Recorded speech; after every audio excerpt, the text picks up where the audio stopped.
de tudo, o Estado liberal ele não tem um outro entendimento que eu considero mais primordial de todos, que é o entendimento da natureza humana.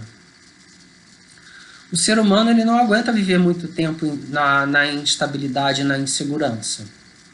Aparece, como eu já falei, o medo, aparece a depressão, aparece um sentimento de desolação, uma perda de iniciativa, aparece uma crise de confiança. E esse é um debate que tem havido nos Estados Unidos entre a esquerda e os defensores desse modelo do novo capitalismo, onde pessoas da esquerda têm dito que se nós realmente queremos um capitalismo inovador, um capitalismo que progrida, traga progresso e traga crescimento econômico, nós temos que ter uma rede de segurança social. Porque sem a rede de segurança social, a pessoa, o indivíduo, ele tem medo de empreender. Ele vai preferir um trabalho que pague menos, mas que lhe dê mais segurança, porque ele sabe que ele tem o salário dele lá no final do mês. Ele não vai pegar a poupança dele e investir no negócio, porque se o negócio dele falir, o Estado não vai dar nenhuma segurança para ele, ele vai cair na pobreza, de repente passar fome, né? E, consequentemente, se não existe esse empreendimento, não existe esse investimento, a economia vai estagnar, vai gerar desemprego.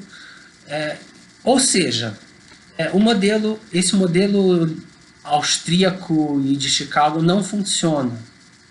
Ele não responde às necessidades da economia, não responde às necessidades sociais e não responde às necessidades psicológicas do ser humano. É como imaginar um ser humano tentando se equilibrar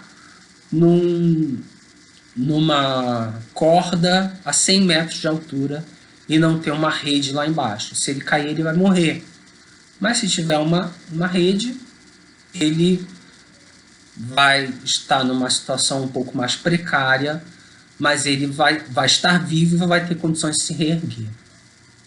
Então a solidariedade social ela não é importante só do ponto de vista ético, né? Ela tem seu valor econômico, ela tem seu valor social, no sentido da estabilidade da sociedade, e ela tem uma fundamentação na biologia, na psicologia humana. O ser humano ele é um animal, como eu falei no vídeo anterior, gregário, que depende da cooperação. Quando a cooperação se rompe, a sociedade como um todo perde.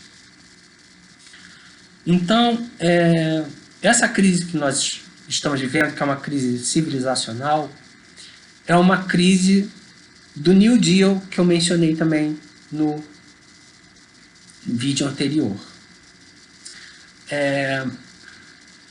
Eu queria falar aqui um pouco, para poder explicar a questão dessa crise, sobre o que é um contrato social. O contrato social é um contrato imaginário, né, que os indivíduos firmam para viver juntos em sociedade, em segurança, com paz e com uma garantia mínima de proteção à vida. Esse contrato social, ele muda ao longo da história. O contrato ele significa o que, na verdade? Ele significa que existe um Estado, um soberano, que impõe a paz sobre a sociedade. Então, o primeiro defensor do contrato, o primeiro teórico do contrato social, que foi o Thomas Hobbes, ele era um teórico do absolutismo, um teórico do antigo regime, que era o regime político predominante na sua época. Esse antigo regime, ele não dava praticamente garantia nenhuma ao cidadão. Ele tinha um aparato estatal que garantia que se algum outro Estado o invadisse, aquele Estado teria proteção, né? Então, alguma proteção contra a guerra, e a paz interna era garantida através de uma repressão muito forte. Então, qualquer crime praticado, ele era reprimido brutalmente, né? A pena de morte era usada em diversos casos e geralmente aplicada junto com a tortura, confissões extraídas sob tortura. Não existia garantia dos direitos fundamentais do indivíduo no antigo regime. Além disso, existia uma disparidade nos direitos e na riqueza entre os indivíduos. Então, a nobreza era rica, opulenta, e ela tinha alguns direitos que o chamado terceiro Estado não tinha. O terceiro Estado não tinha praticamente direito nenhum e era muito pobre. Uma pequena fração do terceiro Estado, que foi a que liderou a Revolução Francesa, que era a classe dos comerciantes, liderou a Revolução justamente porque começou a acumular riqueza. E aí com a sua riqueza, ela começou a exigir direitos compatíveis com o poder econômico que eles detinham. E aí, com a Revolução Francesa, então, cai o antigo regime e surge um novo modelo de contrato social, que é o modelo do Estado liberal. O Estado liberal, ele também é um garantidor da paz.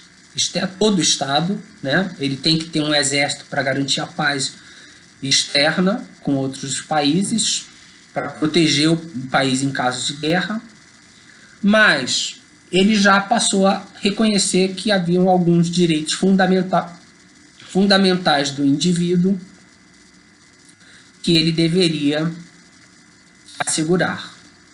Então, o direito à propriedade era o mais óbvio deles, porque era um Estado liberal e de inspiração burguesa, mas também o direito à segurança pessoal.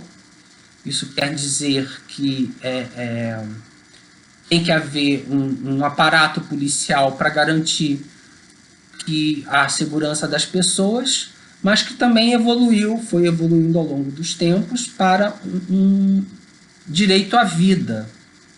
E o Estado liberal, ele se civilizou, né, reconhecendo que a tortura, em alguns casos a pena de morte, demorou ainda para a pena de morte ser proscrita, mas o número de casos de aplicação da pena de morte foi caindo e também a brutalidade da pena de morte foi caindo. O Estado liberal ele buscou métodos mais humanitários de execução. Se antes, por exemplo, você tinha execuções, né, como ir matando as pessoas aos poucos, quebrando os ossos dela, ou então serrar a pessoa ao meio, desde o períneo até os órgãos vitais mais em cima do corpo, para prolongar o sofrimento da pessoa, né? Esquartejamento. Todos esses métodos bizarros, brutais de execução, eles foram abandonados. Foram substituídos pela guilhotina, pelo enforcamento, fuzilamento. Não estou defendendo, eu sou radicalmente contra a pena de morte, mas eram métodos mais rápidos, consequentemente mais humanitários, menos brutais de executar uma pessoa. E os crimes passíveis de pena de morte também foram diminuindo. A tortura ela foi proscrita em muitos países, não era mais admissível confissão sobre tortura, era preciso apresentar provas para você afirmar a culpabilidade de alguém. Então, houve progressos no Estado liberal, mas os progressos mais nesses direitos individuais que a gente chama de primeira geração, né? Proibição da tortura, proibição das penas cruéis, proibição da escravidão. mas não havia ainda direitos sociais, não havia nenhuma previsão, nenhuma prescrição para que o Estado interviesse na sociedade para tirar as pessoas da miséria, da pobreza, da fome, etc. Isso começou a mudar quando? Em 1929, teve a crise chamada da Grande Depressão, né? A Bolsa de Nova York teve uma forte queda. Os Estados Unidos já eram a maior potência econômica do mundo, apesar do Reino Unido ainda ter a hegemonia geopolítica, mas a economia, o motor da economia mundial já era os Estados Unidos. Caindo a Bolsa de Nova York, a economia do mundo inteiro entrou em crise.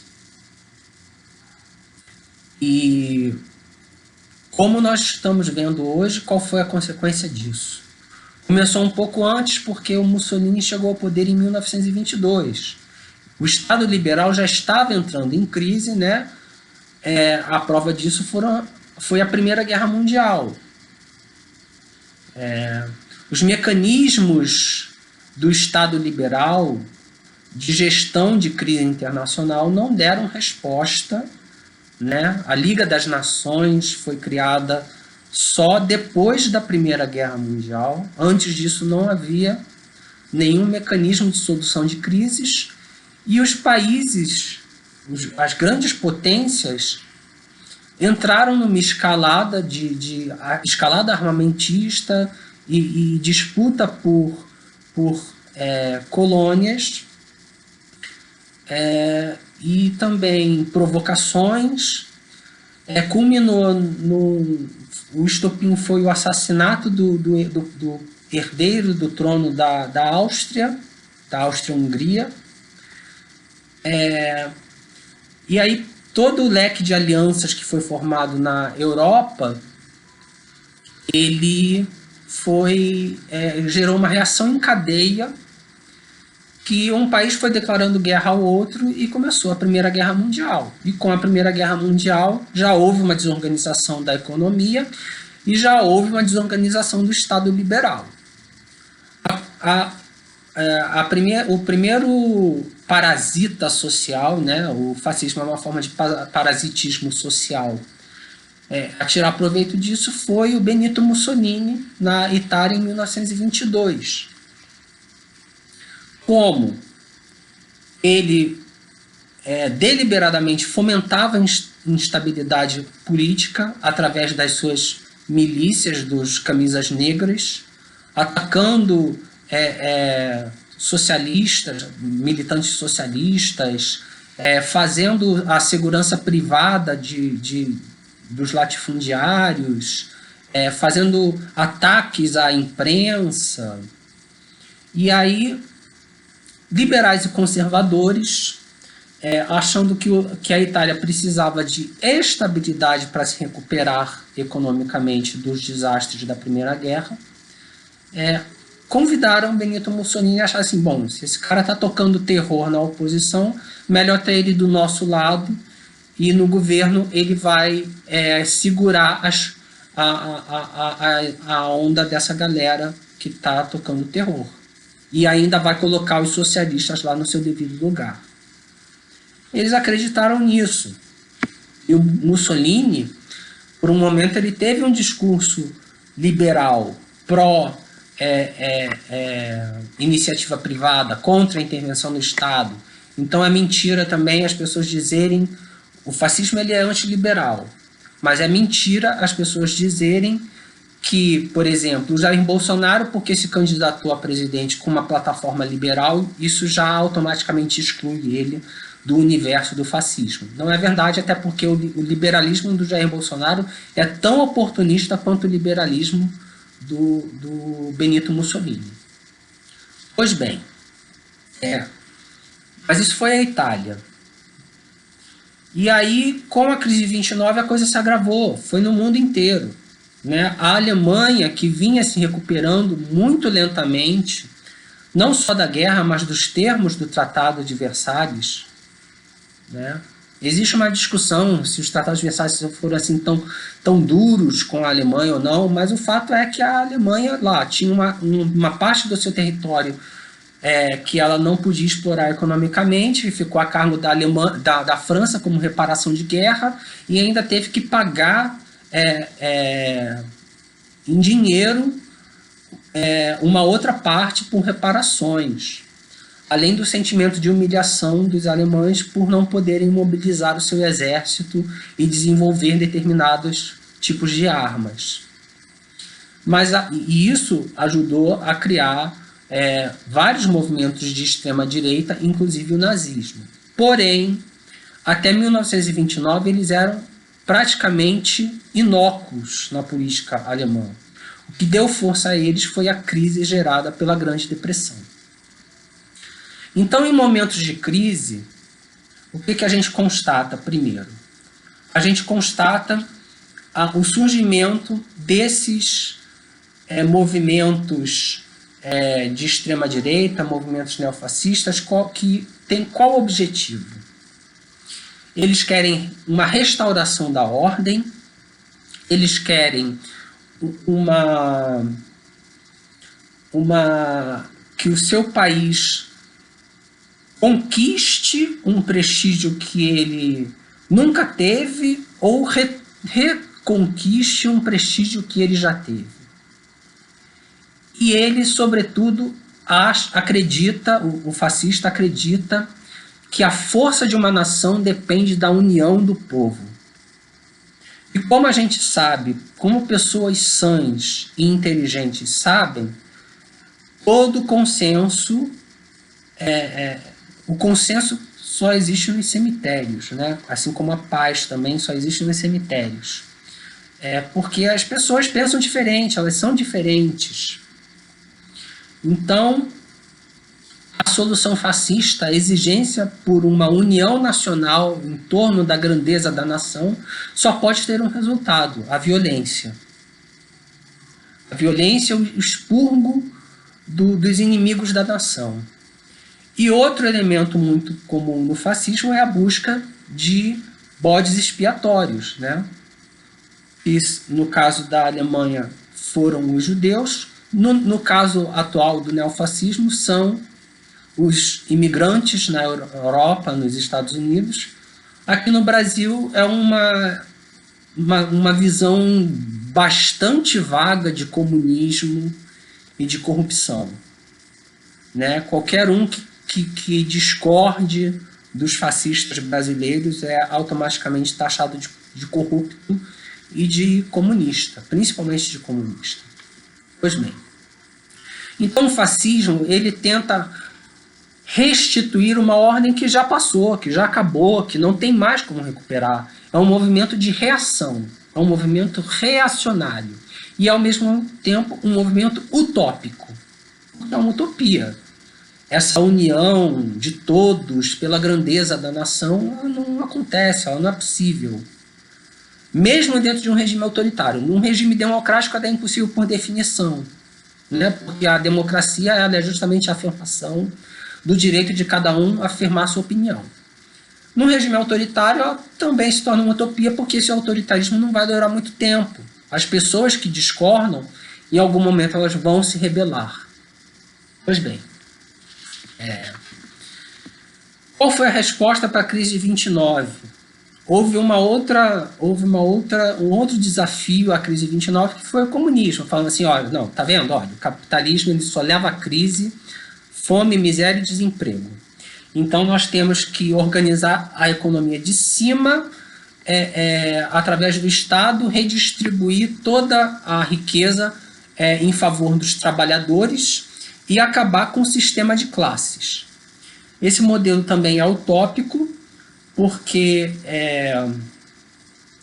a organização da economia de cima ela não se mostrou eficiente, a abolição do sistema de classes não aconteceu, nos próprios países socialistas surgiu uma classe dominante, existe toda uma teoria que, para o vídeo não ficar longo, eu não vou explanar aqui, mas assim, toda organização social gera hierarquia, um pouco porque existe aquelas pessoas que preferem se acomodar em posições menores do que se dar ao trabalho de contribuir para um esforço mais amplo de organização da sociedade.